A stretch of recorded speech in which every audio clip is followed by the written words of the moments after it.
Assalamualaikum warahmatullahi wabarakatuh. Kami akan menjelaskan mengenai perbedaan data primer dan data sekunder dalam studi metode penelitian sosial. Metode penelitian sosial merupakan cara sistematis untuk mengkaji fenomena sosial. Fenomena sosial dapat dijelaskan secara ilmiah apabila proses penyelidikannya dilakukan melalui penerapan metode penelitian sosial. Penelitian atau riset secara sederhana dapat diartikan sebagai usaha-usaha ilmiah yang dilakukan oleh peneliti untuk menangkal suatu fenomena. Penelitian atau research pada hakikatnya merupakan salah satu cara untuk menyelesaikan suatu masalah atau mencari jawaban dari persoalan yang dihadapi secara ilmiah. Penelitian menggunakan cara berpikir reflektif, berpikir keilmuan dengan prosedur yang sesuai dengan tujuan dan sifat penyelidikan. Saat ini, para ahli peneliti di bidang ilmu sosial terus mengembangkan metode-metode baru dalam rangka memudahkan peneliti dalam melaksanakan penelitian dengan benar. Kegiatan penelitian tentu memberikan banyak manfaat bagi kehidupan manusia. Penelitian juga sebagai sarana untuk mengembangkan ilmu pengetahuan dan peradaban kehidupan. Oleh karena itu, penelitian harus dilakukan secara baik dan benar agar terciptanya data atau sebuah penelitian dengan kualitas yang sempurna. Dalam hal ini, data menjadi salah satu komponen penting yang dapat membantu mewujudkan sebuah penelitian dengan kualitas yang bagus, di mana peneliti harus dapat mengumpulkan data dengan akurat untuk kemudian diamati dan dianalisis menggunakan berbagai teori yang ada. Maka, disinilah peran penting sumber data dalam metode penelitian. Sumber data adalah segala sesuatu yang dapat memberikan informasi mengenai data berdasarkan sumbernya. Berdasarkan sumbernya, terdapat dua jenis data yang digunakan peneliti dalam setiap kegiatan penelitian, yaitu data primer dan data sekunder. Umumnya, kedua data ini digabungkan untuk saling melengkapi dan membantu peneliti dalam mengamati sikap fenomena yang ada. 1. Data primer. Data primer adalah sebuah data penelitian yang dalam mengumpulkan suatu informasi yang dilakukan secara langsung pada sumber aslinya. Data primer merupakan data yang berasal dari sumber asli atau pertama. Data ini tidak tersedia dalam bentuk terkompilasi ataupun dalam bentuk file-file, melainkan harus dicari melalui narasumber atau dalam istilah teknisnya adalah responden. Responden adalah orang yang kita jadikan objek penelitian atau orang yang kita jadikan sebagai sarana mendapatkan informasi ataupun data. Maka dari itu, data primer biasanya disebut dengan data pertama atau data mentah, dikarenakan data primer adalah data yang pertama kali dikumpulkan oleh peneliti melalui data dari lapangan langsung. Kelebihan dari data primer. Data primer merupakan sumber data yang dikumpulkan berdasarkan riset langsung. Hal ini berarti data yang dikumpulkan tidak dapat dibuktikan kebenarannya. Data primer tidak ada unsur kebohongan karena bisa mengetahui sumber dari mana data yang dikumpulkan tersebut, guna mengecek keasliannya. Data yang dikumpulkan pun pasti sesuai dengan yang sedang diteliti. Kekurangan dari data primer. Kekurangan dari data primer adalah waktu yang dibutuhkan dalam mengumpulkan informasi lebih lama dan biaya yang dikeluarkan untuk mengumpulkan data primer juga lebih besar. Kemudian selanjutnya adalah data sekunder. Data sekunder ialah data yang didapatkan melalui orang ketiga atau dengan cara tidak langsung.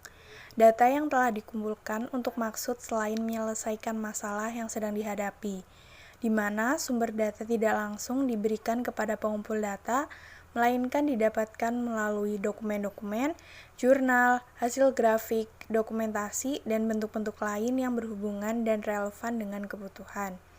Data sekunder merupakan data yang digunakan hanya sebagai pendukung dari data primer. Kemudian, data sekunder memiliki kelebihan, yaitu data sekunder sudah tersedia sebelumnya sehingga menghemat tenaga, waktu, dan biaya.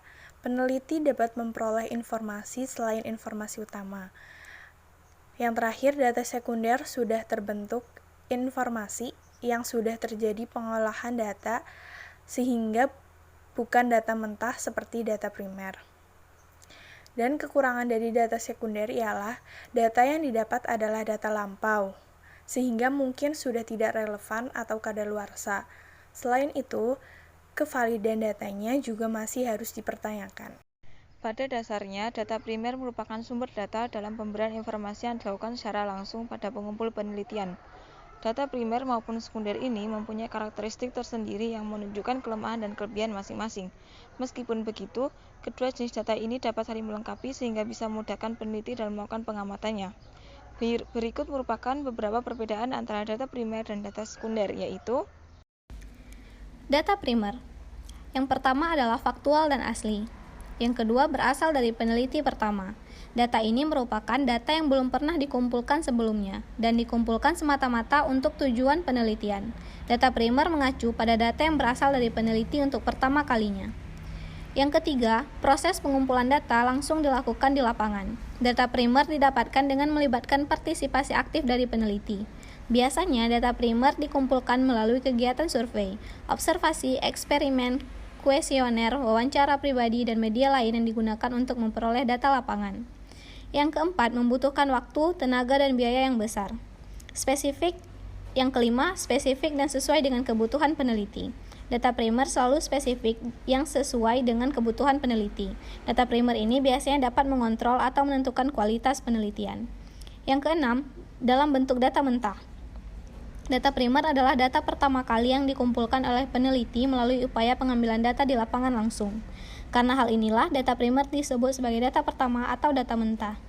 Yang ketujuh, lebih valid dan akurat. Berikut adalah poin-poin penting mengenai data sekunder. Yang pertama adalah hasil analisis dan interpretasi dari data primer atau data yang berkaitan dengan masa lalu. Yang kedua adalah berasal dari peneliti sebelumnya. Data sekunder adalah data yang sudah ada, yang dikumpulkan oleh lembaga dan organisasi maupun peneliti penyelidik sebelumnya.